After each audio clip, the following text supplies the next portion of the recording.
I first decided I would like to have a music career when I was about 14.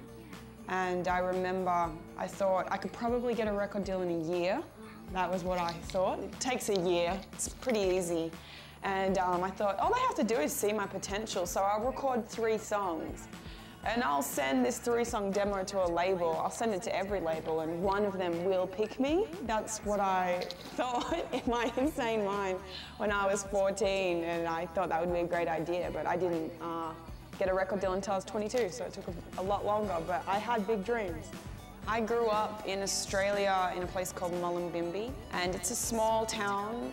The population is 3,000 now, and I grew up in a very little house that my dad built out of mud bricks by hand, and then my parents split up, like a lot of kids' parents do, when I was about 9, and I moved into the town, the big city. Then I would kind of just skate around the town and get into mischief, and I got bored of that, and I wanted to escape to America, and that was when I was 16, and then I moved to Miami and spent the rest of my years kind of wandering around America.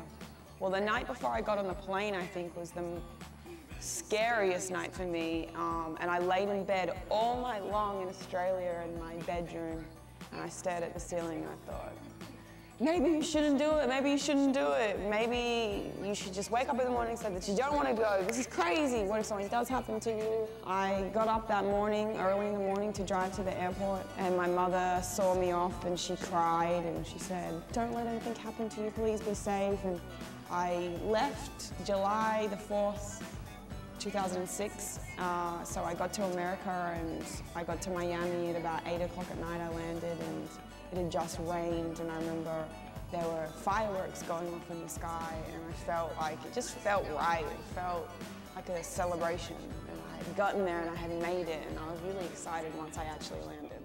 Once I got to Miami, I already had a couple of $1,000s saved, and that lasted me about 6 months, and by then I had friends and new people, and I would clean for different people and get cash underhand, little jobs, and try to survive. The thought of failure was really not an option for me.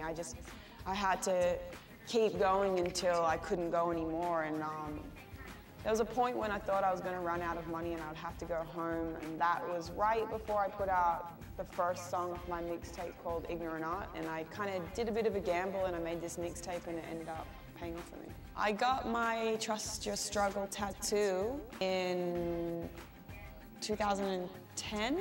I actually got it with another artist who's new and coming out, and you guys know him as K. Roosevelt now, and I used to record with him, Kevin, in his garage studio